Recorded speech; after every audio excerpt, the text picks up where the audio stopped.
Makanya kita perlu memupuk semangat anti korupsi, semangat integritas anti korupsi. Jangan pernah menyalahkan kejadian, karena kejadian itu kita yang memilih.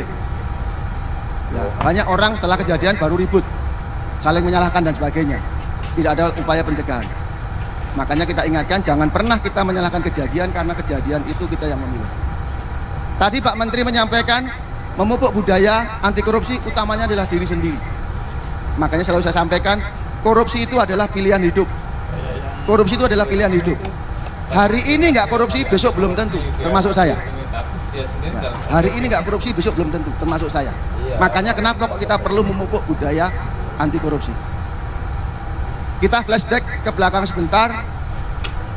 Kejahatan korupsi itu ibaratnya adalah fenomena gunung es. Ada puncaknya, kemudian ada bongkahan es di bawahnya. KPK selama berdiri sejak 2004 sampai dengan 2022, puncak gunung esnya itu 1444 ditangkap. Kemudian 128 diantaranya adalah perempuan. Pertanyaannya, kita terus melakukan penangkapan, tetapi nyatanya korupsi terus terjadi. Ya. Karena apa? Kita hanya membabat di atasnya. Sementara bongkahan es yang di bawah itu lebih besar. Pertanyaannya, apakah kita termasuk dalam bongkahan es yang di bawah? Artinya kita sudah melakukan korupsi, hanya belum naik ke atas. Semuanya kembali berpulang pada kita masing-masing. Makanya sekali lagi, KPK dalam rangka memberantas korupsi tidak mungkin hanya mengedepankan penegakan hukum. Perlu adanya kegiatan pencegahan. Pencegahan itu apa? Dengan melakukan perbaikan sistem. Makanya ada pelaporan LHKPN, ada manajemen suap, digitalisasi dan sebagainya. Itu upaya pencegahan. Kemudian KPK juga melakukan strategi yang namanya pendidikan anti korupsi. Masuk ke kurikulum pendidikan untuk merubah apa? Merubah budaya. Ya. Untuk merubah budaya yang kebiasaan korupsi tadi yang dianggap sebagian masyarakat sebagai budaya, walaupun budaya itu sebenarnya yang bagus-bagus. Tapi karena ini dianggapnya semuanya sudah melakukan, makanya kita rubah. Makanya kenapa kok kita perlu memupuk budaya anti korupsi? Itulah pendidikan. Termasuk hari ini adalah kegiatan kita pendidikan. Sifatnya adalah mengingatkan. Itulah strategi KPK. Tetapi sekali lagi, ketiga strategi tersebut tidak akan efisien berjalan kalau tidak ada namanya peran serta dari seluruh elemen masyarakat, termasuk kita. Ya. Karena apa? Pada dasarnya korupsi adalah pilihan hidup. Sebuah pilihan didasarkan adanya sebuah keyakinan. Dari keyakinan akan timbul namanya niat. Dari niat hanya ada dua, melakukan atau tidak melakukan. Melakukan, ketemu kesempatan, terjadilah pelanggaran, terjadilah perbuatan melanggar hukum. Oleh karenanya, supaya kita memiliki keyakinan untuk tidak melakukan korupsi, itulah perlunya penanaman nilai-nilai integritas. Makanya saya terima kasih kepada Pak Menteri dan jajarannya, kita memupuk budaya integritas. Kita berikan keyakinan kita supaya tidak melakukan korupsi. Integritas mudah diucapkan, tapi sulit dilakukan. Sekali lagi, integritas mudah diucapkan, tapi sulit dilakukan. Ya. Semua orang boleh mengatakan saya berintegritas, silahkan. Tetapi saya sendiri, saya belum berani mengklaim saya berintegritas. Saya selalu meningkatkan integritas. Makanya kenapa kok kita selalu implementasikan peningkatan integritas? Karena apa? Integritas nggak mudah. Bahkan boleh saya katakan, kita akan melihat seseorang berintegritas atau tidak, tunggu setelah meninggal. Setelah meninggal baru ketahuan yang bersangkutan berintegritas atau tidak. Karena apa? Pada dasarnya integritas itu yang pertama, perlu namanya iman yang kuat. Bukan hanya sekedar saya punya agama, punya KTP dan sebagainya, bukan. Iman yang kuat dan diimplementasikan. Ya. Yang kedua, perlu adanya komitmen. Komitmen terhadap keyakinan agama kita, komitmen terhadap aturan. KKP sudah ada aturan semua. Ya, tinggal kita komitmen nggak dengan aturan yang ada di KKP. Setelah komitmen masih ada lagi konsistensi. Mohon maaf, jangan anget-anget tai ayam, awal-awalnya saja. Konsistensi ini nggak gampang. Iman yang kuat, komitmen, konsisten. Masih ada lagi, tahan terhadap godaan. Karena apa? Banyak para pejabat terlibat tindak pidana korupsi dan sebagainya, nggak tahan terhadap godaan. Aji mumpung dan sebagainya, kapan lagi dan sebagainya. Nggak mudah tahan terhadap godaan. Apalagi ibu-ibunya. Ya, mohon maaf. Wah, itu udah menjabat, kita udah menjabat 2 tahun begini-begini aja. Saya lihat di samping baru 3 bulan sudah beli ini, beli itu, tahan terhadap godaan, nggak mudah. Yang kelima, rela berkorban. Ya, rela berkorban. Rela berkorban itu demi mempertahankan sebuah kejujuran, kita siap dicopot dan sebagainya. Demi mempertahankan prinsip-prinsip integritas, kita siap dicopot dan sebagainya. Kita siap sendiri, nggak mudah. Rela berkorban. Makanya yang kita harapkan adalah loyal terhadap tugas, bukan loyal karena kemauan. Itu integritas. Kemudian yang keenam adalah butuh dukungan orang lain. Untuk apa? Untuk mengingatkan. Hari ini kita di sini saling mengingatkan bagaimana kita memupuk budaya anti korupsi. Ya. Kuncinya adalah di hati kita sendiri. Kita semua, ya. Karena apa?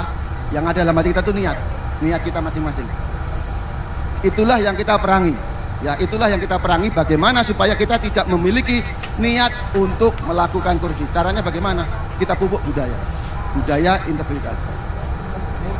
Apa saja sih integritas? Kalau di KPK ada 9 nilai integritas, atau yang sering disebut dengan Jumat bersepeda kakak. Ya, jujur, mandiri, tanggung jawab, berani, sederhana, peduli, disiplin, adil, dan kerja keras. Itu nilai-nilai integritas, kemudian menjadikan nilai-nilai anti korupsi. Gak mudah. Semua boleh mengucapkan, tapi sulit untuk dilakukan. KPK juga pernah melakukan survei terhadap pasangan suami istri. Itu hanya 6% yang menanamkan kejujuran kepada anak. Nah, ini juga tentunya menjadi perhatian kita bersama. Jadi sekali lagi, kesempatan yang berbahagia ini kita sangat-sangat berterima kasih. Karena apa? Kita saling mengingatkan. Kita saling mengingatkan bagaimana kita sama-sama memupuk yang namanya budaya anti korupsi. KPK menyadari pemberantasan korupsi tidak mungkin hanya dilakukan oleh KPK sendiri, tetapi perlu peran serta masyarakat. Karena apa? Ayo lawan korupsi, ayo perang melawan korupsi. Musuhnya nggak jauh-jauh. Musuhnya ada di hati kita masing-masing. Musuhnya di hati kita masing-masing. Makanya sekali lagi, ya, jangan pernah menyalahkan kejadian, karena kejadian itu kita yang memilih. Nah, itu mungkin hal-hal yang dapat saya sampaikan. Saya tidak akan terlalu menggambarkan tentang kejahatan korupsi karena Bapak Ibu semua saya paham. Saya hanya mengingatkan bagaimana kita sama-sama memupuk budaya anti korupsi. Gak mudah, sekali lagi gak mudah. Budaya itu seharusnya yang bagus-bagus. Tetapi faktanya, karena korupsi dianggap sudah biasa, korupsi kejahatan luar biasa. Tetapi karena semua orang, ya, semua orang sebagian di antara kita menganggapnya biasa sehingga biasa-biasa. Bahkan mohon maaf, seorang pelaku korupsi ketangkep, tertawa-tawa. Ya, tertawa-tawa artinya apa? Nggak merasa bersalah. Bahkan di antara kita sendiri mengatakan apa? Oh, itu lagi apes. Oh, itu apesnya saja dia. Artinya apa? Kalau itu lagi apes berarti kita juga melakukan. Makanya kembali lagi, apakah kita masuk dalam bongkahan es, ya, ataukah kita masuk dalam air? Makanya kalau kita masuk dalam bongkahan es, mari kita cairkan, ya, jangan sampai muncul ke permukaan. Karena kalau muncul ke permukaan, yang malu bukan hanya dirinya, tetapi seluruh keluarga besar kita. Itu hal-hal yang dapat saya sampaikan. Terima kasih. Kurang lebihnya kami mohon maaf. Wassalamualaikum warahmatullahi wabarakatuh. Waalaikumsalam. Terima kasih Pak Brigjen Polisi Unggul Kuswidianto Sujadi SPK, Direktur Pembinaan Peran Serta Masyarakat dari Komisi Pemberantasan Korupsi. Kira-kira paparannya udah jelas. Yang paling penting itu 9 integritas itu, Pak, ya. Itu apa? Tertanam di benak kita masing-masing. Terima kasih Pak Unggul atas paparannya. Langsung saja kita mengancik pada pembicara kedua ini. Pembicara kedua ini sengaja dipilih yang usianya memang sama banyak anak-anak usia produktif di KKP yang masih muda. Ini pembicara filsuf milenial plus, ya kan? Dia bilang dirinya sebagai provokator milenial. Jadi hobinya bicara filsafat. Kalau Anda lihat di YouTube misalnya pembicaraan Sabrang, itu kadang-kadang saya juga nggak mudeng kadang-kadang. Jadi tolong nanti agak disederhanakan aja. Kira-kira sebagai apa, budayawan, filsuf dan provokator Sabrang Mowodamar Panuluh Yang Anda semua tahu beliau adalah lead vokalis dari grup band Leto. Tangan ya. Yang salah satu lagunya tahu kan, Ruang Rindu ya. Sabrang banyak yang nanya tadi, kira-kira Anda mau bikin album kapan lagi di Leto? Masih eksis gak di grupnya? Oh masih ya? Ya, oke. Baiklah, kita nggak ngomong soal Leto, tapi kalau mau disinggung nggak apa-apa, sekalian promosi ke teman-teman semua di sini.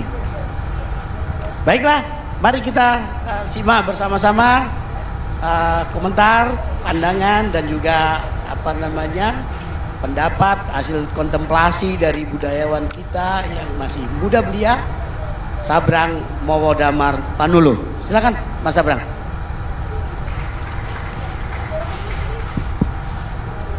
Oke, bismillahirrahmanirrahim. Assalamualaikum warahmatullahi wabarakatuh. Semoga sedulur-sedulur semua sehat. Semoga sedulur-sedulur semua waras. Karena sama pentingnya untuk interaksi kita hari ini. Alhamdulillah saya diberi kesempatan untuk berbicara di sini karena saya sangat sering mendengar berbagai macam institusi judulnya membangun budaya tapi tidak melibatkan budayawan. Jadi ya saya nggak paham apa yang dibangun sebenarnya. Karena budaya juga perlu kita bedah.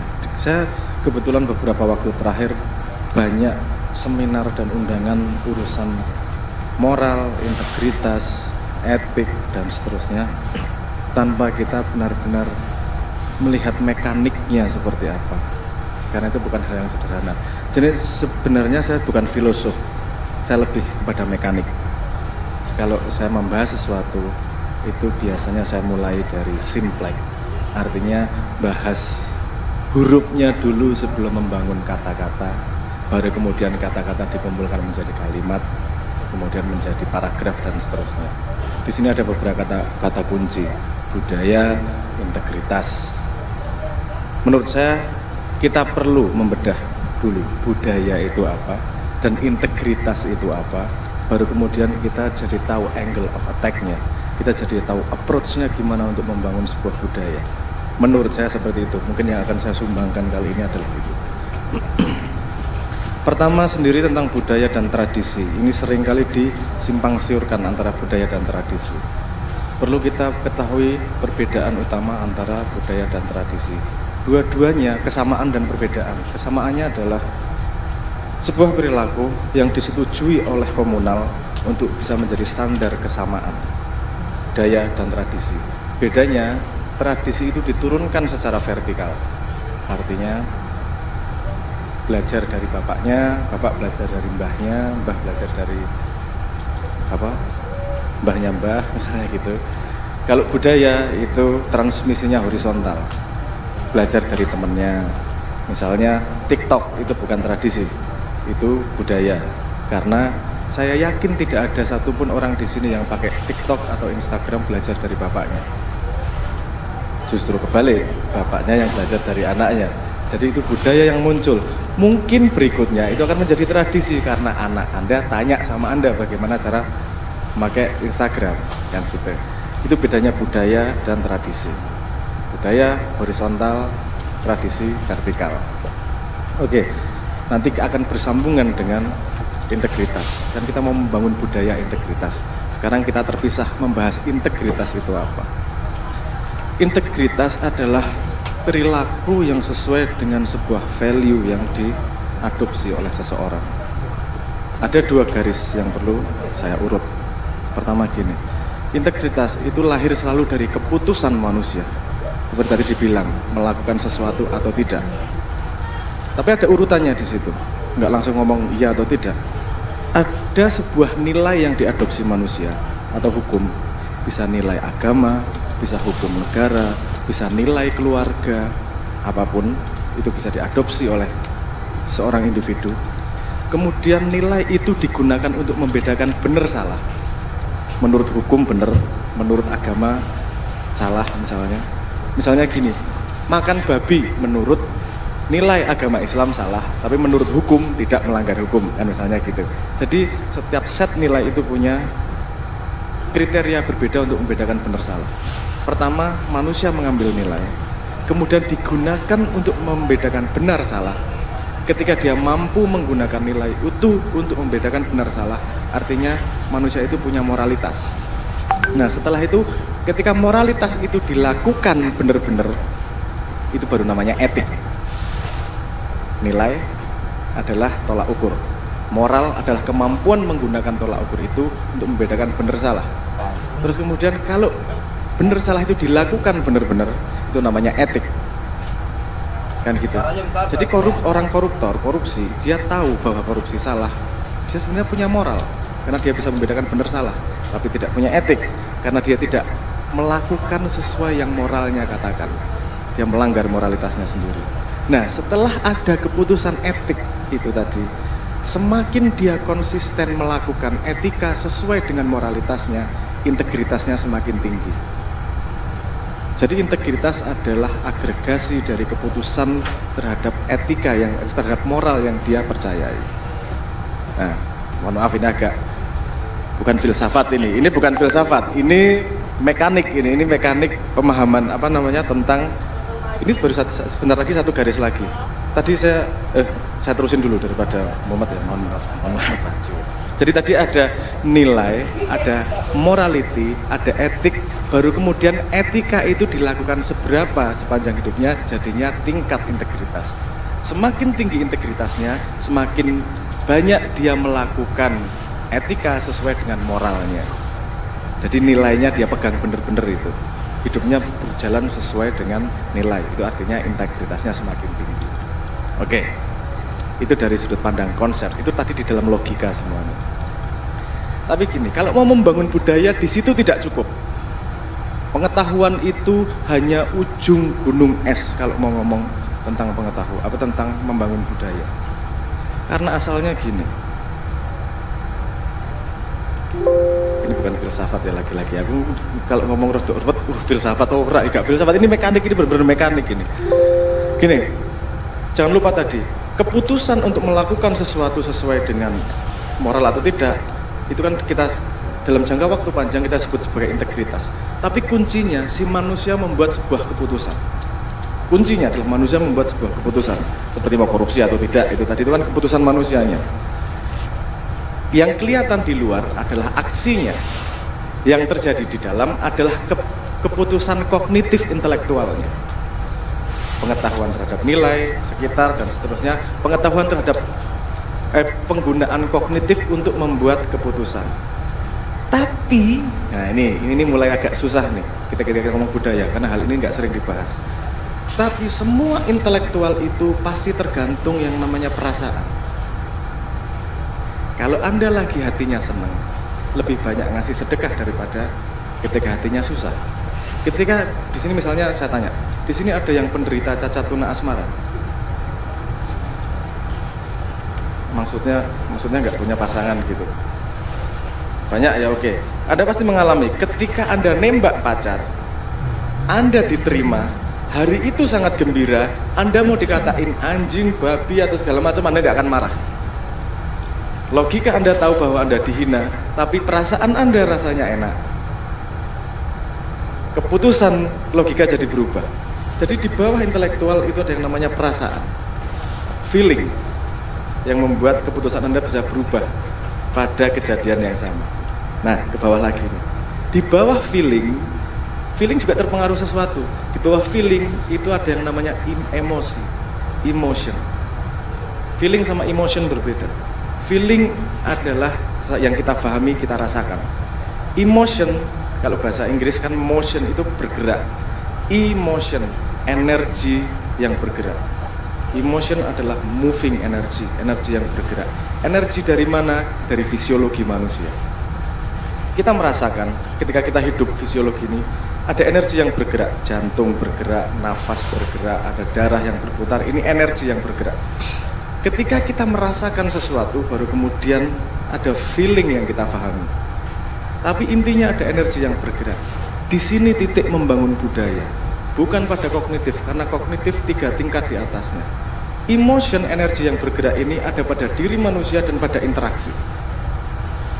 Bagaimana membangun energi yang bergerak di antara manusia. Salah satu contohnya gini, Anda disuruh bangun integritas kayak apa sesuai dengan peraturan kantor. Kalau teman Anda atau pimpinan Anda melanggar tapi tidak dihukum, Anda tidak akan mau membangun integritas. Ngapain saya susah-susah bangun integritas? Orang kan teman saya kayak gitu aja nggak dihukum kok, nggak punya efeknya kok. Salah satu contoh pemerataan terhadap permainan, gameplaynya adil untuk semua, itu adalah manajemen tentang emotion, energi yang bergerak. Emotion, energy in motion, energi yang bergerak. Ini yang tidak jarang dibahas karena memang susah.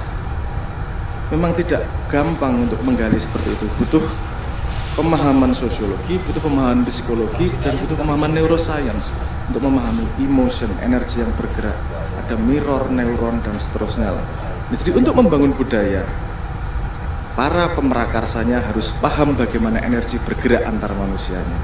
Karena kalau energi bergeraknya sudah benar, budaya akan muncul tanpa bisa dicegah. Contohnya TikTok. Susah banget Anda berhenti main TikTok, susah main Instagram, dan itu nggak ada yang nyuruh, nggak ada yang kampanye, bener nggak? Temen Anda ikut, ternyata seru, diteruskan. Karena ada emotion yang bergerak di antara interaksi tersebut, dan terjadi keadilan peraturan di situ. Kamu melakukan apa, followernya berapa, melakukan apa, followernya berapa, disukai berapa, dan seterusnya. Banyak faktor yang terjadi pada emotion. Mungkin yang saya sumbangkan hari ini adalah sangat benar, sangat setuju bahwa budaya ini, integritas harus dibangun. Karena tanpa integritas tidak ada satu mesin pun di dunia yang bisa berjalan. Tidak ada satu organisasi pun yang bisa berjalan. Kalau kita naik mobil, kita punya keyakinan penuh bahwa semua part dari mobil itu punya integritas untuk mengikuti hukum alam. Kalau satu tiba-tiba nggak mau terbakar bensinnya, ya selesai, nggak jalan. Semua di situ patuh pada sebuah peraturan, namanya peraturan alam, sehingga mobil itu bisa bergerak. Pada level institusi manusia juga seperti itu, kan seperti mesin yang bergerak ini. Kalau tidak semua mesin, tidak semua gearnya pada peraturan yang sama, tidak mungkin terjadi integritas, tidak mungkin terjadi institusi yang baik. Integritas tidak hanya bersandar pada satu orang, tapi membangunnya harus bersama-sama pada sesuatu yang di atas manusia. Atas manusia itu artinya rule of the game pada yang dipatuhi oleh semua pelakunya, sehingga terjadi energy in motion yang membangun budaya tersebut. Kognitif paling atas, di bawahnya ada perasaan, diatur oleh emotion. Mari kita bersama-sama mulai mikir, interaksi kita satu sama lain gimana sih? Apakah gameplay di kantor fair untuk saya kemudian menjadi punya integritas tinggi? Kalau nggak fair, nggak akan ada yang mau. Kan gitu ceritanya. Nah, mungkin yang saya ceritakan agak kompleks, tapi saya pengen berguna di sini, jadi saya menceritakan apa yang saya pahami. Kalau Anda nggak paham, itu masalah Anda, kan kita punya tanya jawab kemudian hari ini. Saya pengen membangun budaya, jangan makan snack aja, sekali-sekali makan yang bergizi, walaupun harus disendok dengan bertanya berkali-kali. Terima kasih. Wassalamualaikum warahmatullahi wabarakatuh. Terima kasih. Menarik ini soal dari tahapan yang namanya ada kognisi, ada perasaan, dan juga emotion atau energi yang bergerak. Tepuk tangan untuk Sabrang ya, Brang. Makin lama makin mateng cara berpikirnya. Nah, setelah kita dengar dari Pak Kunggul, kemudian Mas Sabrang, kita masuk giliran pada pembicara yang ketiga. Ini tokoh yang rasanya predikatnya apa nggak perlu dijelaskan lagi. Satu-satunya orang yang mengaku dirinya presiden, ya dia itu, ya kan? Mas Sujiwo Tejo. Mas Jiwo akan bercerita dari aspek budaya yang lebih nggak ngerti, lebih ke Jawa kah atau yang apa seperti itukah budaya, dan bagaimana kaitannya dengan kalau tadi Sabrang menekankan perlunya membangun, bagaimana membangun emosi sehingga meningkatkan integritas yang sistemik yang berlaku nanti kira-kira bisa diikuti oleh semua orang, khususnya di KKP ini. Nah, baiklah kita coba simak baik-baik, kita dengarkan baik-baik diucapkan dari Kiai kita kadang-kadang Kiai, kadang-kadang Ki, karena dalang juga ya. Mas Sujiwo Tejo. Ya, terima kasih. Assalamualaikum warahmatullahi wabarakatuh. Pak Brigjen, Damar, Mas Menteri, para direktur juga. Ini salah satu-satunya saya datang di sebuah instansi yang kepalanya itu teman saya sendiri, yang saya nggak ngomong bahwa biar honornya Pak Menteri aja yang mikir itu. Saya langsung deal sama panitia, udah jadi dan gede. Biasanya saya kalau itu masa saya harus mikirin honor, saya nggak mau lah. Biar Pak Menteri. Siapa yang tengah? Saya enggak yang ini karena ini. Pak Menteri sudah sering ngasih saya duit. Gitu. Oh Pak Antamadi. Jadi saya mantu itu 3 kali Pak. Ini nggak tahu mau gratifikasi atau enggak. 3-tiganya beliau ngasih duit. Dan bedanya sama Pak Jokowi, sama Pak Ganjar, duitnya langsung ke saya. Kalau Pak Jokowi ngasihnya ke anak saya, jadi nggak jelas urusannya Pak. Sampai sekarang saya Pak Jokowi ngasih piro ke anakku, nggak ngerti aku piro. Asu tenan ya. Ya. Kalau Pak Sakti langsung ke saya, makanya mungkin Pak Ganjar itu fotokopi Pak Jokowi. Jadi sama Pak Ganjar juga langsung kan. Aku juga nggak tahu ngasih berapa Pak Ganjar sampai sekarang. Kalau saya tanya anak saya, ayo, saya nggak tahu. Duduk Pak. Oke. Enggak apa-apa. Saya ngerekam kok. Ini siapa? Ini siapa? Artinya mungkin yang tepat jadi wakil presiden itu yang ngasih duitnya langsung aja. Itu nggak bakal datang. Mau berapa ini nggak bakal datang. Aku belas gak ngerti loh Yung. Pak Jokowi ngekei piro orang anak aku belas gak ngerti. Asli itu. Hah? Ya, langsung ke anaknya. Dari ajudan gimana coba? Mestinya kan ke aku kan.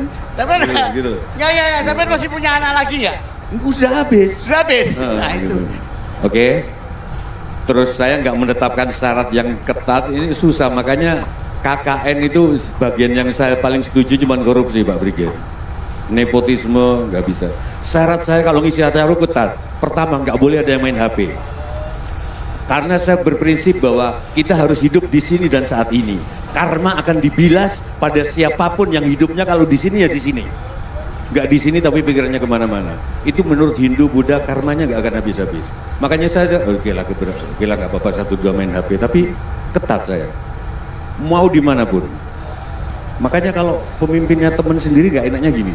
Nanti dikira kalau takutnya panitia lapor ke Pak Menteri kan, ini Tejo kok resek banget sih gitu.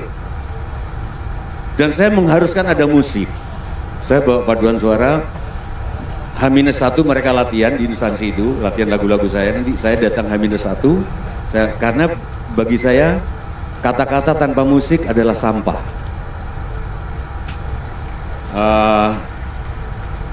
Jangankan kata-katanya Tejo, jangankan kata-katanya Pak Brigjen, jangankan kata-katanya Leto, kitab suci aja dinyanyikan. Kitab suci dinyanyikan, mau Hindu mau, kenapa? Karena kalau nggak nyampe kognisinya, minimal yang nyampe melodinya. Ya ayat Tuhan nafsul mutmainnah irji'i ila rabbik. Aku nggak ngerti arti ini. Dan aku nggak pengen tahu artinya. Nanti kalau pakai arti pakai madhab, kalau pakai madhab pakai tafsir, kalau pakai tafsir yang berkuasa ya otoritas agama itu. Gak mau aku. Tapi nyampe emosi yang tadi dikatakan.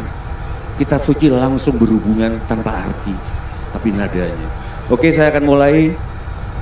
Ini itunya mana? Nanti saya akan nyanyi di ending supaya kata-kata saya nggak sampah. Saya akan bikin sampah dulu sekarang. Ini YouTube. Bukan. Terima kasih teman-teman, saya mendapat kehormatan di Kementerian Kelautan yang didirikan oleh Gus Dur. Saya selalu bilang dulu bahwa negara kita bukan negara kepulauan. Negara kepulauan itu adalah suatu kawasan pulau-pulau yang dikelilingi oleh laut, Pak Brigjen. Tapi kalau negara kelautan adalah negara laut yang di dalamnya ditaburi pulau-pulau. Itu lain artinya. Itu lain artinya. Saya belajar dari Pramudia Anantatur, pengarang novel Bumi Manusia, Pak. Itu negara kelautan. Saya negara kelautan. Maka waktu pembangunan jembatan bukan Suramadu itu kan one way. Mestinya Madusura juga ada gitu. Surabaya. Kalau saya jadi orang Madura nggak terima Suramadu, Surabaya, Madura loh. Madura ke Surabayanya gimana? Madusura. Nggak adil loh. Mestinya yang ke sana Suramadu, ke sini Madusura. Iya kan? Madura banyak satu anu. Nah, saya termasuk yang nggak setuju jembatan Sunda yang menghubungkan Merak. Karena harusnya kita nggak membangun jembatan. Laut jangan dibilang sebagai pemisah, tapi penghubung. Harusnya yang dibangun kapal-kapal.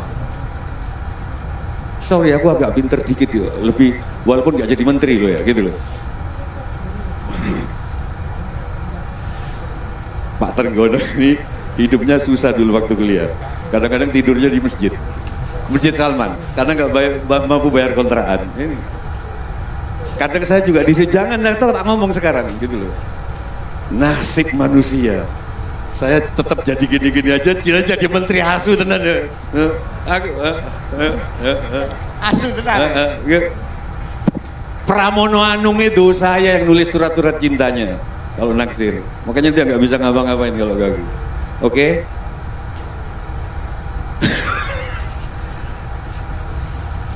Saya agak berbeda sama Leto, tapi sama. Budaya, setiap hal yang di situ ada rencana, dilaksanakan dan dianalisa looping, itu bagi aku itu kebudayaan. Naluri bukan kebudayaan, naluri alam. Kalau saya jalan begini terus dikelakson dari belakang terus saya melompat, saya nggak pakai rencana dulu loh Pak. Ini pakai rencana dulu ditabrak pasti. Din, lompat kiri apa kanan ini? Rencana mikir ketabrak dulu Pak. Langsung pasti. Itu makhluk alam. Nah menurut para termasuk Rendra yang ngomong, manusia itu gabungan antara makhluk alam sama makhluk kebudayaan. Segala sesuatu direncanakan, dilaksanakan, dianalisa, direncanakan, looping. Pertama ada karburator ternyata boros, dianalisa lagi, oh ternyata pakai CDI, looping. Kebudayaan. Jadi bagi saya militer itu kebudayaan, matematik kebudayaan, batik semuanya kebudayaan. Berhubungan dengan itu Pak, bisa nggak innalillahi wa innalillahi roji'un itu walaupun saya nggak sholat, hidup saya amburadul tapi saya sering ceramah di masjid-masjid. Saya selalu bilang uripku asu tenan, tapi saya dirungokno. Bisa nggak innalillah dikembalikan dari Tuhan kembali ke Tuhan? Tugas KPK, divisi pencegahan KPK. Walaupun saya kan pernah jadi wartawan, pencegahan nggak seksi, penangkapan yang seksi. Ke sekolah, saya sudah mulai Pak, saya nggak pernah ngucapin turut berduka cita orang meninggal. Cek sudah 10 tahun terakhir. Saya dikritik waktu dulu, berduka cita itu kan bukan untuk yang mati tapi yang meninggal. Justru itu kita didik yang meninggal bahwa kematian adalah kebahagiaan. Kalau enggak orang akan memberhalakan dunia, itulah cikal bakal korupsi.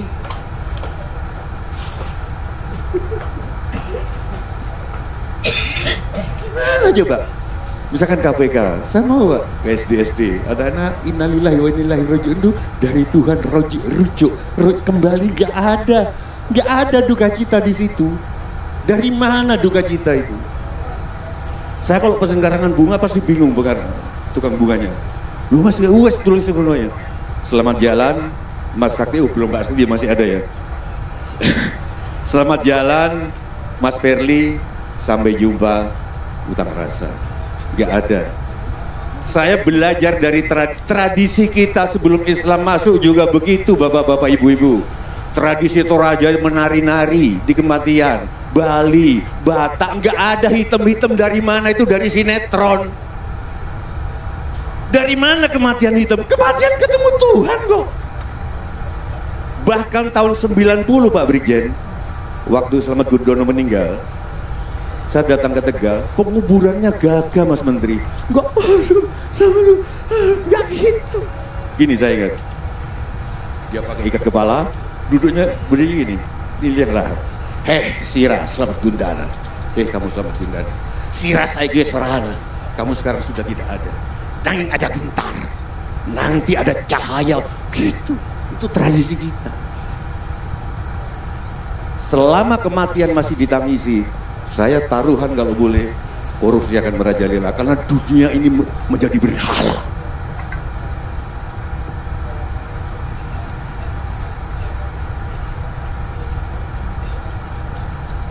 soal budaya. Bagaimana kita akan mentradisikan budaya? Kalau budaya mengharuskan kita untuk jor-joran, Pak Wahyu. Pakai pulsa ini, bicara sepuasnya. Taek. Bicara secukupnya dong. Kenapa KPK nggak ikut gitu? Mengenai iklan-iklan. Pencegahan, Pak, tolong sampaikan ke Pak Firly. Di sinetron bahkan Jerman melakukan, untuk sinetron yang ditonton pada jam tayangan anak, jangan sampai ada duit tercecer. Jangan sampai anak tahu bahwa mencari duit itu mudah. Di kita yang namanya negara syar'i ini katanya, konsentrasinya cuma seks aja sensornya. Ini di blur ini, duit gimana tuh telecek? Cari gampang nyari duit gimana? Gak disensor. Makan, wah makan. Padahal makan sejuk. Saya nanya, kenapa Bib Lutfi gak nonton TV? Jawab beliau menarik. Gak cocok aku, Cok. Masuk makan, wah jam mukbang itu. Itu kan begini. Gimana kita gak korupsi? Mestinya KPK ikut ke sensor itu, membuat budaya yang kadang membuat kita jadi jor-joran. Aku tetap setuju ada budaya konsumtif. Karena kalau nggak ada produksi. Kalau nggak ada ibu-ibu, bapak-bapak itu beli tas sampai rusak baru ganti lagi. Ibu-ibu belum rusak udah beli lagi. Tapi bagus supaya ada produksi itu tunggu langin. Tapi maksudku nanti Sabram bisa menjelaskan bedanya konsumtivisme sama konsumerisme. Produksi itu harus ada, orang belanja harus ada. Jalan tengahnya apa? Dan masih budaya juga. Sorry kalau aku ngeritik yang lain. Kita mengharuskan tidak anti korupsi, tapi jujur aja Pak, gaji pegawai itu nggak cukup Pak. Enggak, kenapa sih kita dididik jadi masyarakat munafik, anti korupsi? Semua tahu bahwa gaji itu nggak cukup. Ada polisi yang penghasilannya sebulan tuh 2 juta. Dari mana hidup 2 juta dengan 2 anak? Kenapa sih kita nggak duduk di meja bersama KPK? Pak, ini nggak cukup. Ini bikin orang munafik, nggak akan cukup. Kenapa? Akibatnya orangnya permen sendiri-sendiri. Ditambah kita nggak menghargai kalau ada pejabat miskin. Banyak teman saya sekarang di Lumajang barusan mundur Pak Wahyu, kepala desa, nggak kuat. Buah mantenan itu loh, tiap minggu 200.000 dirasah nih.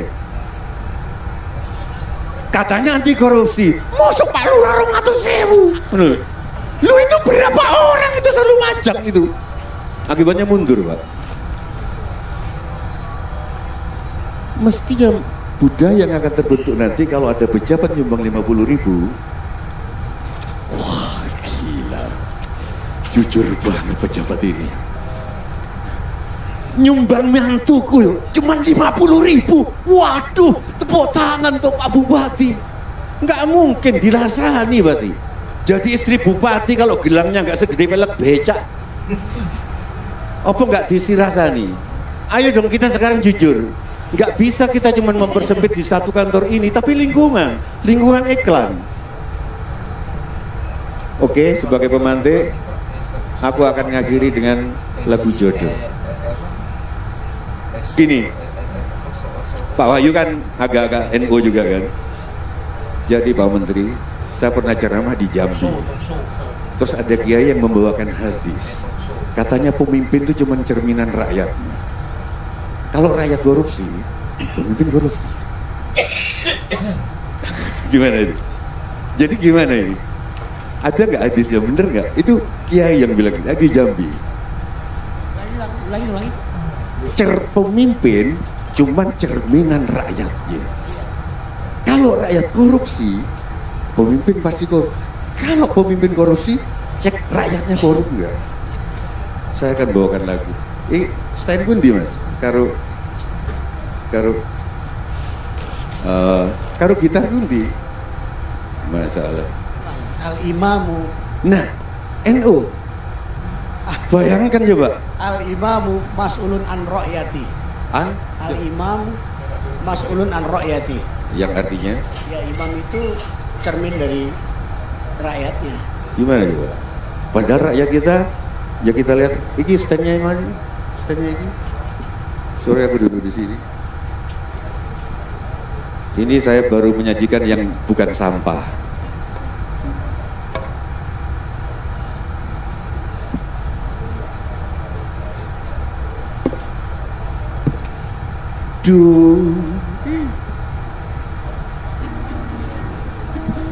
Sore kita aja fales itu. Kita aja tonggoku tak asli. Dulu ketika pacaran, Bibi bilang kita sangat jodoh, kita sangat cocok. Begitu sehingga nanti sehidup semati. Tapi dianya kok minggat, ngejar pangkat. Kita jadi pisah, tidak jadi nikah. Aku tetap jadi rakyat, temanku jadi menteri. Terus Bibi bilang masih jodoh, meski bukan laki bini. Bibi bilang masih jodoh, jodoh rakyat pemimpin, kata Bibi. Pemimpin di Nusantara, cerminan rakyatnya. Pinternya, jodohnya, bodoh rakyatnya. Pemimpin korupsi karena rakyat masih korupsi, kolusi, walau korup kecil-kecilan. Bibiku wanti-wanti memang sudah jodoh, jodoh, jodoh, jodoh, jodoh. Pernah ku minta bibiku tunjuk bukti, pemimpin tuh cuma cerminan rakyatnya.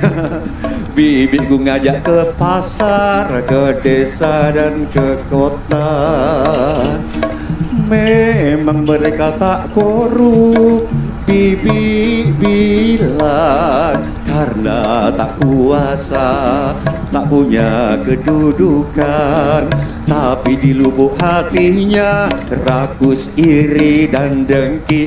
Bibi bilang siri rakus, iri dengki, dendam dendam. Bibi bilang semua itu Pancasilanya korupsi, kata Bibi. Timbang apa? Makanan yang kita embat banyak berpengawet. Parkiran duitnya tak jelas parkir. Timbangan di pasar belum pasti ngepas. Tambal ban ada yang pasang rambu paku jalanan.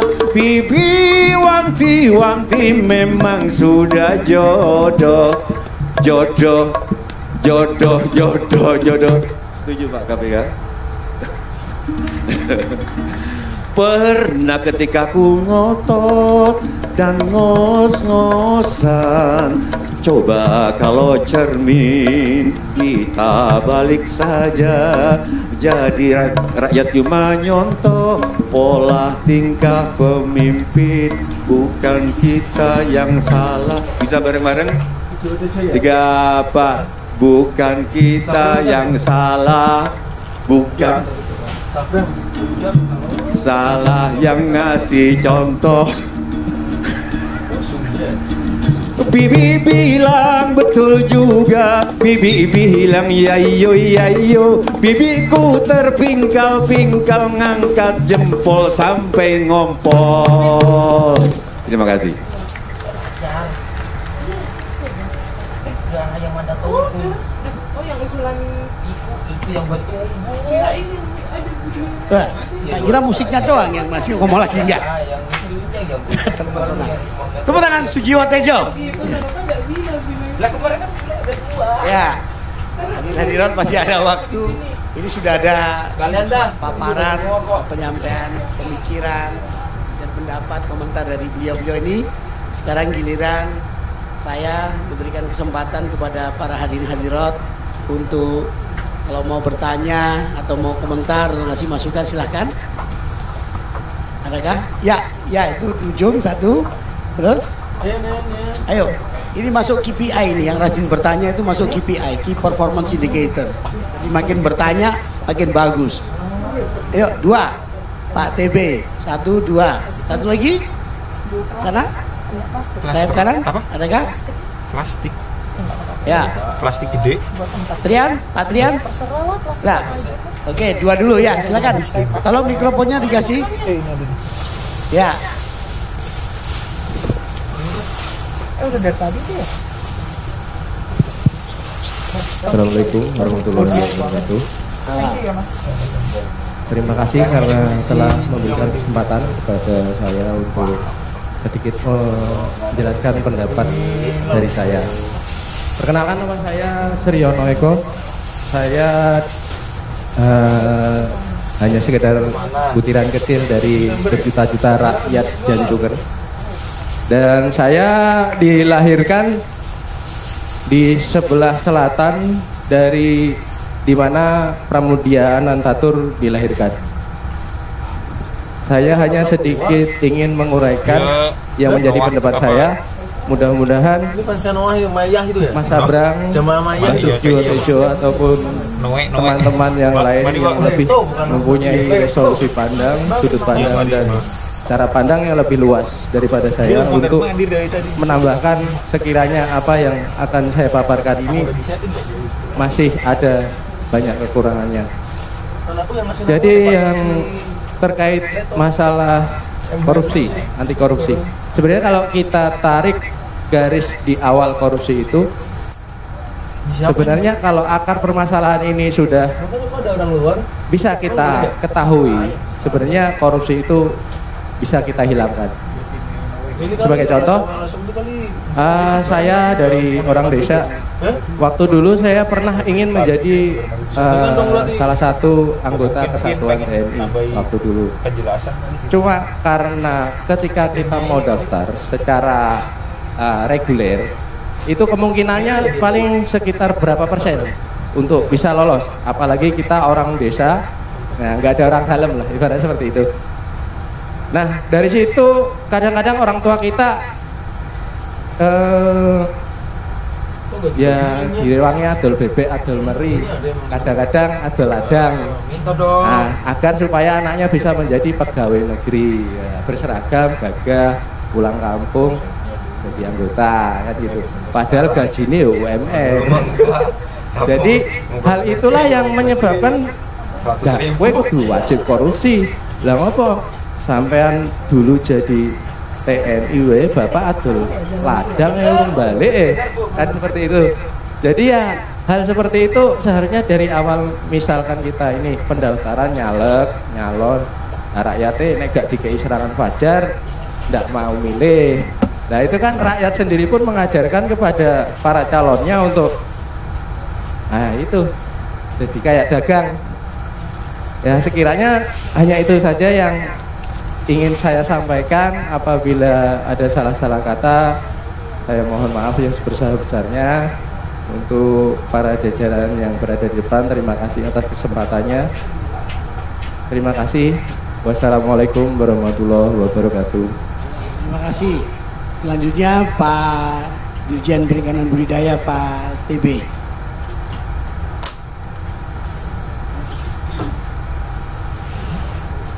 Ya kan, kalau mau tanya silakan lo ya. Baik, makasih. Assalamualaikum warahmatullahi wabarakatuh.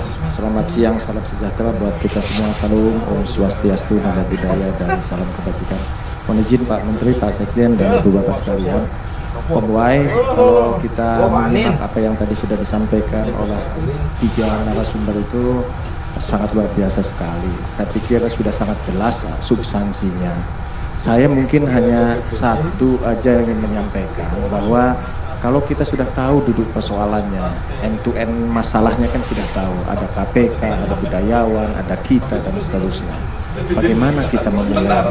Siapa yang harus memulainya? Ini yang menjadi persoalan kita semua, Pak. Pak Brigjen, mohon izin, saya ini tinggal di Jakarta Timur sana. Kebetulan juga punya teman anak sekolah begitu. Saya pegawai pusat dan ada tetangga ini pegawai Pemda DKI. Kita makan di salah satu kedai begitu, memang beda Pak. Ini yang menjadi persoalan kita semua. Jadi kalau boleh saya mungkin menyampaikan di momentum yang baik ini melalui KPK, apalagi tadi sudah disupport habis oleh budayawan, 2 budayawan ini, inilah mungkin timing yang tepat untuk kita bisa melakukan sesuatu menuju yang lebih baik ke depan begitu ya. Saya selalu katakan kalau kami di KKP, khususnya kami ini yang ASN, PNS begitu kan, ukurannya hanya 3 Pak. 1 gaji, 2 tukin, 3 tunjangan, hanya itu saja. Tapi di sekeliling kita, lingkungan sebagaimana tadi Pak Sujiyotejo sampaikan, ini juga menjadi faktor penentu. Kita juga tidak bisa hidup sendiri saja, tetapi lingkungan ini juga menjadi pembatas yang sangat luar biasa. Kadang-kadang kemudian kita menjadi tergoda dan seterusnya.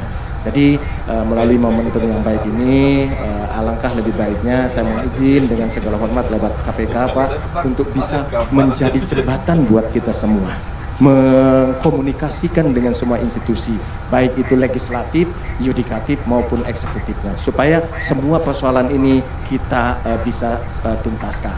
Slow but sure nggak jadi masalah, tetapi kita mulai saat ini. Bahasa MMA-nya, let's the battle begin. Terima kasih. Terima kasih Pak DB. Ya silakan satu pertanyaan lagi. Pak, dari ibu-ibu nggak ada? Dari cewek? Tadi masa cowok semua sih? Ayo ladies. Tadi nggak nanya berarti udah, kalau nggak segen ya berarti sudah paham. Ya, atau ada Pak Yusuf ini, Pak Muhammad Yusuf, mantan Ketua PPATK ini. Pak Yusuf mungkin sedikit komentar. Pak Yusuf, silakan Pak Yusuf. Tolong mikrofon. Pak Yusuf. Ya. Terima kasih Mas Bayu. Tadi saya kirim WA ke Mas tuh mengenai hadis yang ditanya oleh Pak Sujiyotejo tadi. Saya Mas sampaikan supaya pas. Pak, saya mau tanya pada Pak dari KPK. Ini Pak, di kementerian kita banyak sekali pengadaan barang dan jasa. Dan program Pak Menteri kami sekarang program yang bagus Pak. Membangun kawasannya skala besar. Kosnya itu besar, kosnya tinggi. Dan kita berjuang mati-matian untuk itu. Dari pengadaan tanahnya segala macam. Begitu itu janji Pak, dengan melalui surat kaleng saja teman-teman kami dipanggil oleh para penegak hukum. Dan itu panjang urusannya Pak. Saya mereka trauma kadang-kadang Pak. Padahal belum tentu salah. Kan ada fungsi inspektorat di situ Pak. Bisa nggak KPK itu membuat edaran Pak?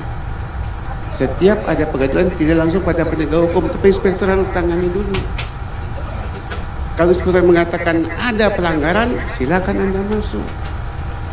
Ini kami terganggu Pak. Pejabat pembuat komitmen itu ada program berikutnya terhalang karena dipanggil. Biayanya, waktunya, ongkosnya, stresnya Pak. Tidak adil Pak. Nah, KPK sebagai supervisor bisa nggak saya katakan tadi, dikumpuli semua penegak hukum, diberitahu kalau ada pengaduan atau apa, tanya Pak Inspektorat dulu. Karena kan kami diaudit oleh BPK Pak. BPK mengatakan nggak ada masalah, tapi ujung-ujungnya ada masalah. Saya kira itu Pak Wahyu. Terima kasih. Assalamualaikum warahmatullahi wabarakatuh. Terima kasih.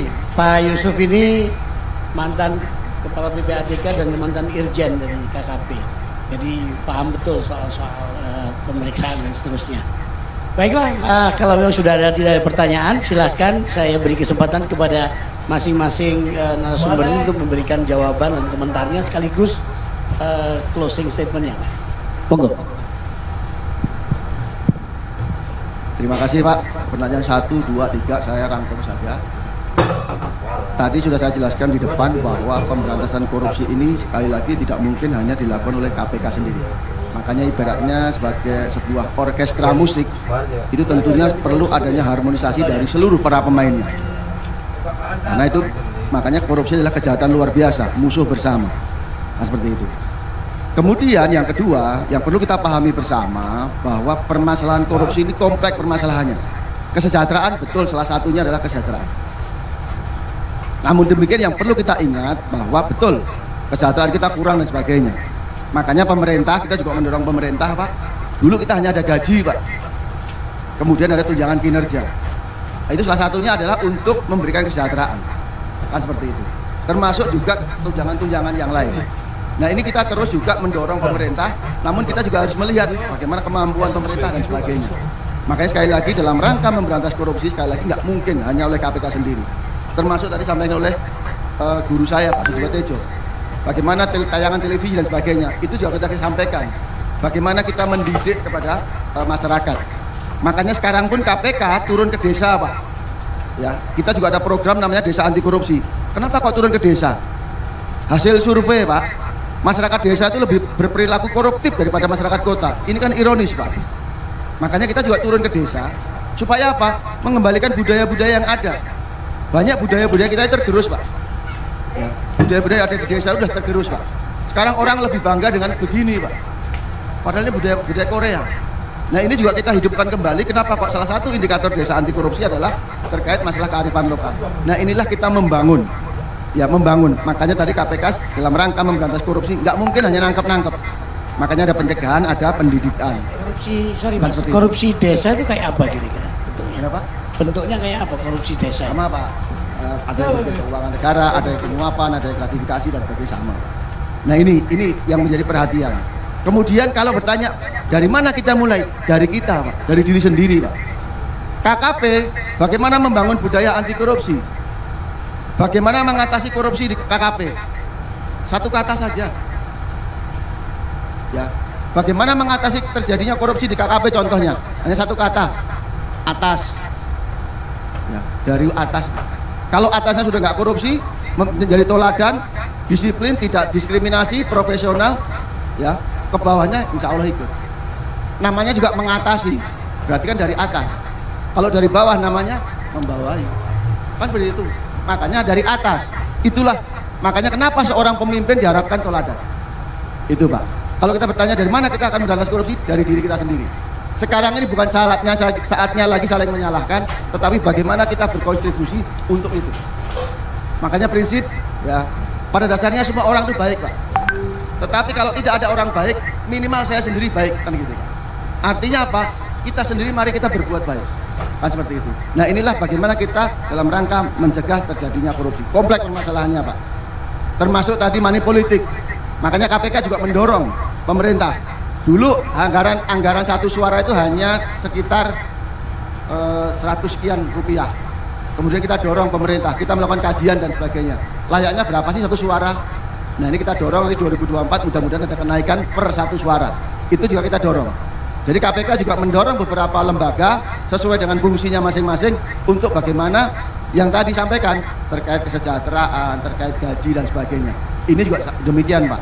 Nah, seperti termasuk remunerasi, termasuk juga gap antar kementerian dan sebagainya. Kementerian Keuangan segini, Kementerian KKP kok segini dan sebagainya. Nah, ini juga kita dorong kepada pemerintah sehingga apa? Terjadi sama rata. Namun demikian tentunya ada perhitungan-perhitungan yang dilakukan oleh masing-masing tersebut. Nah, ini juga yang menjadi perhatian kita. Tapi sekali lagi bagaimana kita mulai mencegah korupsi dari diri kita. Bagaimana suatu lembaga akan mencegah korupsi? Ya dari atas. Kan seperti itu, Pak. Atasnya menjadi toladan kepada bawahannya. Kan seperti itu. Kemudian disampaikan oleh Pak Yusuf betul, ya. Memang kita sudah dorong demikian, Pak. Makanya kita membangun namanya whistleblower system. Kita kerjasama dengan lembaga, dengan instansi. Tujuannya adanya WBS, whistleblower system adalah supaya kalau ada permasalahan-permasalahan yang dilaporkan itu ke inspektorat dulu. Makanya ada beberapa laporan yang masuk ke KPK. Kalau itu sifatnya masih bisa ditangani oleh inspektorat, kita akan limpahkan kepada inspektorat. Itu makanya ada namanya, kita bangun namanya WBS, whistleblower system, yang kita bangun bersama-sama dengan kementerian. Kemudian bagaimana pemerintah daerah? Pemerintah daerah pun juga kita mendidik namanya APIP. Ya, di sana ada kewenangan APIP sebelum ditindaklanjuti oleh kejaksaan dengan kepolisian. Kalau ada permasalahan-permasalahan yang ada di pemerintah daerah, itu ditangani dulu oleh APIP. Kalau ada APIP, ternyata ada unsur pidana, kemudian untuk mengganti rugi dan sebagainya nggak bisa, barulah diserahkan kepada aparat penegak hukum. Dan itu pun sudah dituangkan dalam peraturan Kementerian Dalam Negeri, kemudian Kejaksaan dan juga pemerintah Kemendagri. Ini dalam rangka untuk apa? Supaya tidak semuanya ke aparat penegak hukum, tidak semuanya kepada KPK. Jadi mana-mana yang bisa ditindaklanjuti oleh inspektorat duluan. Nah seperti itu. Tetapi kalau memang sudah orangnya laporannya ini terus, ya kita tidak lanjuti. Nah inilah yang kita bangun dalam rangka bagaimana kita mensinergikan dengan kelembagaan yang lain. Itu mungkin yang dapat kami tanggapi, Pak. Terima kasih. Terima kasih Pak Unggul. Mas Wahyu sebentar aja Pak. Pak, gini Pak, kalau tidak ada edaran dari KPK, tidak ada landasan hukum formal, mereka tetap begitu Pak. 2016 di sini itu ada temuan BPK, di mana saat itu BPK wajib atau harus nyetor 123 miliar di kas negara. Tapi kami lihat di situ bukan masalah korupsi Pak. KPK masuk, sekarang Kapolda Pak Ahmad Biagus saat itu Pak. KPK mengerti, diminta saya jawab dulu. Saya jawab selesai, KPK nggak jalan Pak. Tapi kejaksaan jalan Pak. Karena nggak puas lapor pada kejaksaan jalan sampai sekarang ini Pak. 2018 sampai sekarang tidak jelas nasib kasus itu Pak. Kasihan teman-teman saya Pak. Promosinya terganggu, was-was tiap hari Pak. Perkaranya berhenti tidak, jalan juga tidak. Tapi kalau ada edaran dari KPK yang bunyinya kurang lebih dalam hal ada laporan terhadap kementerian, diminta untuk ditanyakan dulu kepada inspektorat. Kalau di situ ada temuan, silakan tindak lanjut. Kalau tidak ada nggak perlu Pak, supaya hemat juga energi. Terima kasih. Terima kasih Pak, masukannya Pak. Nanti kami lakukan pengkajian terkait apa yang Bapak usulkan Pak. Terima kasih Pak. Ya, terima kasih Pak Yusuf, cukup ya ini jadi masukan penting bagi KPK. Mas Sabrang, monggo. Oke, bismillahirrahmanirrahim. Sepemahaman saya salah satu negara paling korup di Asia saat itu adalah Hong Kong. Sampai pemadam kebakaran nggak mau nyemprotin airnya kalau nggak dikasih duit. Waktu itu sekitar 70-an 80-an. Tapi nggak lebih ke belakang lagi, 40-an kalau nggak salah. Tapi mereka membereskan problem itu tidak lebih dari 10 tahun. Tingkat korupsi yang sangat parah tapi beres. Mari pelajari strateginya, nggak harus ngikutin, tapi mari coba pelajari strateginya. Bagaimana James Comey bisa menang melawan Trump? Gimana NYPD? Sangat banyak kasus bagaimana menghadapi korupsi. Dan menurut saya, coba Anda pelajari, mohon maaf ya, cuma ada pelajari namanya archetype of problem. KPK dan korupsi di Indonesia itu masuk pada satu archetype yang namanya firefighting problem. Artinya sebuah rumah kebakaran, dia butuh bantuan sistem dari luar yang namanya pemadam kebakaran. Ketika pemadam kebakarannya tidak pergi dari rumah, artinya rumahnya masih bermasalah. Seharusnya KPK itu membangun sistem di dalam rumah agar pemadam kebakarannya pergi, karena dia tidak boleh membangun ketergantungan baru. Dan gini juga yang saya lihat kemudian, Indonesia itu salah satu negara yang hukumnya terlalu banyak dan tidak melihat bahwa hukum tidak efektif. Imam Ghazali kalau nggak ya salah yang ngomong, ciri sebuah peradaban yang mau hancur adalah terlalu banyaknya hukum, karena manusia tidak bisa dipercaya. Dan sepemahaman saya, memang sebuah society atau kumpulan yang bersandar pada etika itu tidak akan berjalan lama. Kalau kita pengen pemain sepak bola tidak saling sliding satu sama lain, kita tidak bisa mengkampanyekan etika, nggak bisa membudayakan pemain sepak bola secara sopan. Tapi ada kartu merah, ada kartu kuning, dan ada penalti, ada offside dan seterusnya. Ada beberapa peraturan. Tapi peraturan tidak harus selalu pada posisi hukum. Salah satu contoh, karena urusan yang diurus adalah manusia, hukum adalah emergency dari manusia. Hukum itu hanya muncul ketika manusianya berkomunikasi. Tapi jangan lupa yang melakukan korupsi dan berinteraksi itu manusia semua. Salah satu penelitian, saya pengen cerita 2 penelitian. Pertama, cara untuk menghilangkan, untuk menghalangi pencuri itu bukan dengan hukum diancam segala macam. Cuman diberi sebuah resiko yang dia tidak bisa menghitung resikonya seberapa. Artinya diberi CCTV walaupun mati. Itu mengurangi pencurian sampai hampir 70%. CCTV-nya bukan disembunyikan, justru ditunjukkan kepada pencurinya. Jadi nggak bisa ngitung dia apakah ini hidup atau mati ya. Sebuah resiko yang tidak terhitung itu jadi deteran luar biasa buat manusia. Salah satu contoh lagi, memecahkan masalah yang human center. Anda pernah naik lift, di sekitar lift ada kaca, betul nggak? Ada cermin biasanya. Itu ada sejarah panjang di situ. Saya pengen menceritakan sejarah kaca di sekitar lift. Bagaimana orang memecahkan masalah dengan human centric. Maka kalau human centric, dia tahu manusianya memecahkan masalah bisa sangat murah dan efektif. Mohon maaf, saya cerita sedikit ya tentang itu ya.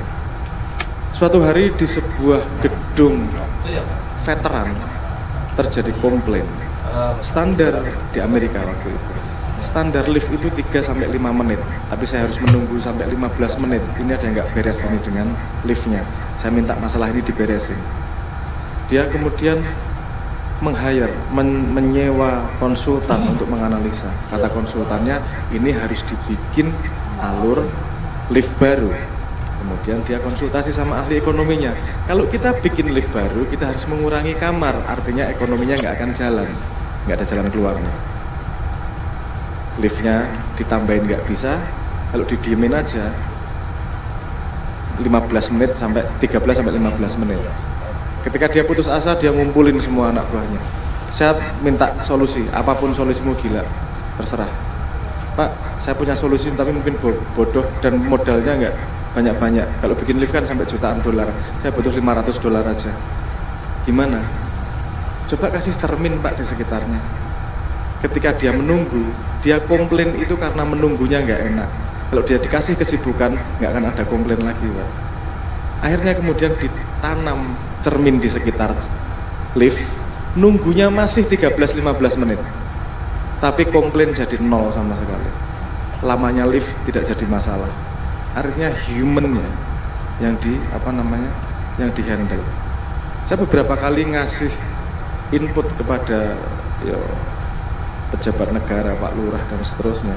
Korupsi Indonesia sangat bisa dikurangi dengan social engineering kalau paham psikologi manusia dan sosiologi manusianya. Beresiko yang tidak bisa dihitung. Kalau mau melihat contoh bagaimana Trump mencoba meruntuhkan James Comey ketika dia ditendang dari CIA, strategi dia itu menghasilkan dia tidak bisa diapa-apain dihukum karena dia membuat resiko menjadi tidak terukur. Manusia yang tidak bisa mengukur resikonya, strategi terbaiknya adalah tidak melakukan. Gimana caranya? Ya rembuk roh aku, panjang. Ini masalah yang tidak bisa diomongkan dalam 5 menit, urusan social engineering. Tapi artinya kita perlu melihat masalah ini dengan lebih dalam.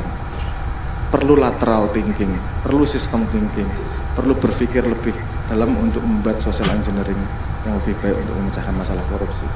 Saya berani jamin, dengan langkah yang tepat, korupsi Indonesia bisa turun sampai sisa 30%. Hanya dengan drama yang benar.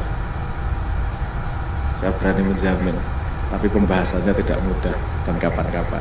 Matur nuwun. Tetap gak gampang ya, tetap ya. Saya nggak ngomong nggak mungkin ya. Nggak gampangnya itu bukan manusianya, nggak gampangnya itu bikin orang paham untuk mau melakukan. Orang paham bukan, jangan membayangkan para pelakunya. Karena gini, saya tadi kan bilang, perilaku pemain di sepak bola itu tergantung dari peraturan yang FIFA buat. Perilaku manusia dan semua hewan yang bergerak itu bisa terprediksi. Mencari kemudahan yang paling besar, mencari kesusahan sesedikit-dikitnya dengan energi sesedikit mungkin. Dari A sampai Z nalurinya seperti itu. Tinggal membuat peraturan yang tepat untuk agar naluri itu berjalan untuk mencari strategi terbaik untuk masa depannya. Itu kalau yang bikin peraturan rule of the game pinter, otomatis semua ikan akan berjalan sesuai dengan yang dibayangkan dalam itu. Terima kasih Mas Abraham. Terima kasih. Terakhir, Mbak Jiwo Tejo. Ya oke. Kiki mana?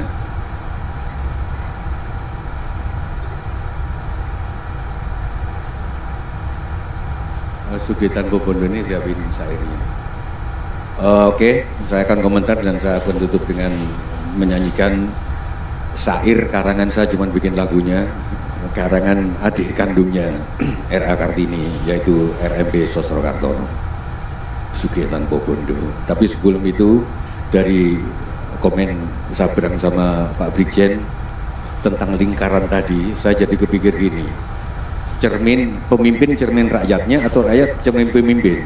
Kadang-kadang ternyata bisa dipatahkan jika ada satu individu yang muncul. Kalau enggak jadi lingkaran setan. Kalau enggak ada Nabi Muhammad. Nabi Muhammad cuma ditemenin 4 orang sahabat ya kalau nggak salah. Terus mengubah.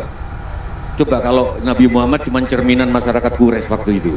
Nggak ada Nabi Muhammad. Yesus ditemenin berapa orang? 12 orang ya. Cuma 12 orang.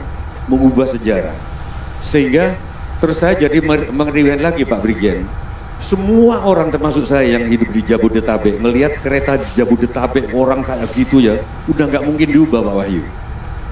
Aku bukan mengkultuskan Pak Yonan loh, ini pasti ada plus minusnya namanya, tetapi berkat Pak Yonan bisa rapi itu sekarang kereta api.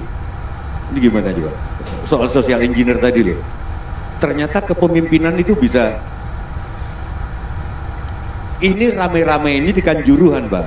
Bisa nggak sih pemimpin penonton sepak bola berubah? Nggak bisa, udah bertahun-tahun sejak zaman Pak Harto begitu. Terus saya meriwayatkan kereta api kok bisa? Itu saya kira itu. Terus yang endingnya adalah, bisa nggak sih kita berhenti dari kemunafikan? Karena pesan Nabi kalau nggak salah ada 3 hal yang akan menghancurkan. Saya tolong dikoreksi Pak Kiai. Pertama adalah kesombongan. Kedua dusta, ketiga kemunafikan. Itu yang akan menghancurkan manusia. Kita munafik dengan anti korupsi padahal gaji pas-pasan, nggak cukup. Munafik nggak sih? Yang kedua, cara pejabat pekerja itu kenapa disebut pengabdian? Itu aku paling, waktu aku jadi wartawan 8 tahun, aku nggak pernah nulis pejabat itu mengabdi. Kalau wawancara pejabat, saya sudah mengabdi di Departemen Keuangan 8 alat AE gitu. Udah bekerja aja. Apa bedanya dengan KPM swasta? Kerjanya lebih susah swasta kok. Ketebukan dari pagi sampai kalian enak tanda tangan dapat duit gitu loh. Aku keringetan abab, dodolan abab ini gitu loh. Kenapa harus disebut mengabdi? Kalau sudah selesai tugas disebut purna bakti. Kenapa nggak pensiun aja sih? Akibatnya pejabat malu mau ngasih tarif. Bayanganku di masa depan, Mbak, pejabat ngasih tarif, gua mau jadi Bupati Lumajang tapi setahun 5 triliun ya, tapi saya nggak akan ambil fee apapun. Enak kan? Kenapa dokter bisa? Kenapa tukang las bisa? Bidan-bidan dokter di tempat saya, dokter kandungan tuh mahal-mahal tetap disamperin karena terbukti. Mau tarif berapa? Kenapa kalau kita masyarakat juga harus bekerja? Kenapa sih kalau ada, misalkan bayangan saya di masa depan Pak Wahyu kalau kampanye, gua mau jadi gubernur DKI tapi 1 tahun aku minta 10 triliun. Saya nggak akan ngambil dari APBD, nggak akan ngambil TEP. Enak ngomong di depan, oke. Tapi jangan korupsi. Tapi sekarang masyarakat munafik. Oh pejabat tuh mata duitan. Masyarakat maunya gajinya 5 juta kan, bupati 5 juta kan kalau nggak salah. Tapi hidup dari proyek-proyek. Gimana ini? Aku kemunafikan lu paling nggak suka. Gitu aja lu. Ini mungkin bisa jadi closing statement syairnya Raden Mas RMP Raden Mas Pangeran Sosro Kartono, kakak kandungnya R.A. Kartini. Beliau tidak sehebat R.A. Kartini, tapi kakak kandungnya tidak ngetop, cuman bisa bahasa asing 32 bahasa. Tapi kalau ngetop sama, mungkin karena perempuan ya R.A. Kartini ya. Ya enaknya jadi perempuan. Ini syairnya, saya akan nyanyi, nanti kita nyanyi bareng-bareng. Dia pernah jadi wartawan perang di Eropa dan pernah jadi gurunya Soekarno. RMB Sosro Kartono. Syairnya keluar ini. Belum ada. Suge tanpa bondo, digdaya tanpa aji, terima mawi pasrah, sepi pamrih tepi hajre. Suge tanpa bondo, digdaya tanpa aji, terima mawi pasrah, sepi pamrih tepi hajre. Langgeng tanpa susah, tanpa seneng, anteng mantep. Mudah-mudahan ini menjadi landasan dari yang dibilang Pak Sabrang tadi, bahwa kalau value sudah ada di sini tentang korupsi, menjadi moral keetika itu. Tolong ingat-ingat lagunya Sosro Kartono ini. Ini syairnya bukan saya cuma bikin lagunya. Suge tanpa bondo, digdaya tanpa aji, terima mawi pasrah, sepi pamrih tepi. Yuk bareng Syano dan semuanya 3, 4. Suge tanpa bondo, digdaya tanpa aji, terima mawi pasrah, sepi pamrih tepi hajre. Sekali lagi Pak Menteri. Suge tanpa bondo, digdaya tanpa aji, terima mawi pasrah. Kurang keras. Sepi. Nah referennya, siapapun yang menurut Sosro Kartono Pak Wahyu, siapapun yang terima mawi pasrah, selain sepi pamrih tepi hajre, dia akan langgeng tanpa susah, tanpa seneng, anteng manteng, sugeng jeneng. Bareng. Langgeng tanpa susah, tanpa seneng, anteng manteng, sugeng jeneng. Dari depan bareng lebih keras sama aku, sama Pak Menteri juga, sama Pak Sekjen, sama Al-Fatihah buat Sosro Kartono yang bikin syairnya. Syair ini sangat luar biasa. Dari sini saya dapat pencerahan Pak Wahyu, bahwa ar-rozatu, rezeki itu ternyata nggak cuma harta, tapi kesehatan, teman, suasana begini itu gitu.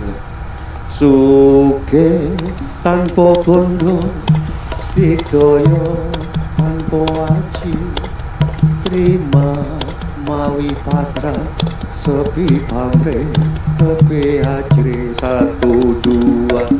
Suge tanpa bondo, digdaya tanpa aji, terima mawi pasrah, sepi pamrih tepi hajre. Naik.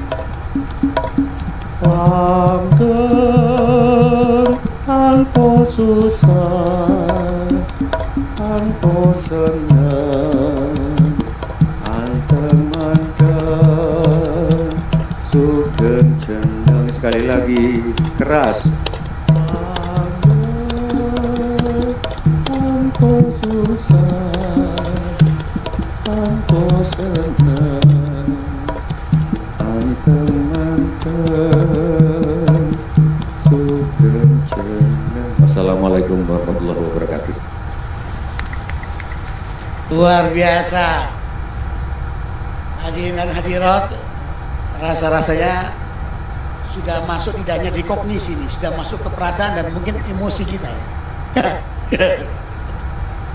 Sehingga tidak perlu disimpulkan lagi, saking terharunya banyak yang terpana sama Mbak Jiwotejo. Kita kasih tepuk tangan untuk 3 pembicara kita. Dan hadirin dengan demikian maka tepat pukul 12.30 waktu Indonesia bagian Barat kita akhiri talk show dalam rangka untuk memperingati Hari Anti Korupsi Sedunia dengan membicarakan tamu-tamu penting yang sangat memberikan pencerahan yang luar biasa. Terima kasih Mas Jiwotejo, Mas Abrang, Pak Brigjen, Dan juga saya Wahyu Muryadi atau panggil saya Om Boy, mengucapkan terima kasih atas perhatian Anda. Dan tadi mohon maaf panitia di Jen tuan rumahnya di Jen Peringatan Tangkap ada kritik tadi. Ini kenapa kok yang diundang cuma budayawan tok, nggak ada budayawatinya. Nah, artinya tahun depan kita bikin lagi ada watinya ya, gitu ya, supaya lebih seger, terutama buat moderator. Terima kasih. Assalamualaikum warahmatullahi wabarakatuh.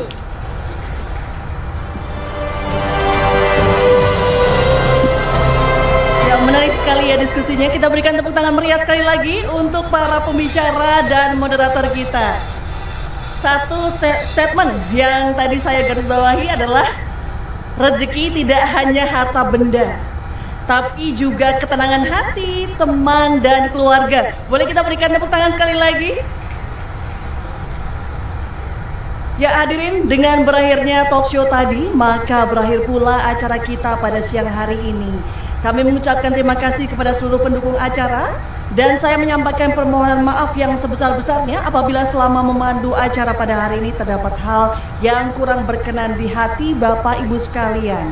Izinkan saya menutup dengan sebuah pantun. Belanja baju mampir ke Tamrin, beli buah di pasar Minggu. Selamat siang para hadirin, sampai jumpa di lain waktu. Saya Reni Armsari pamit undur diri. Wassalamualaikum warahmatullahi wabarakatuh.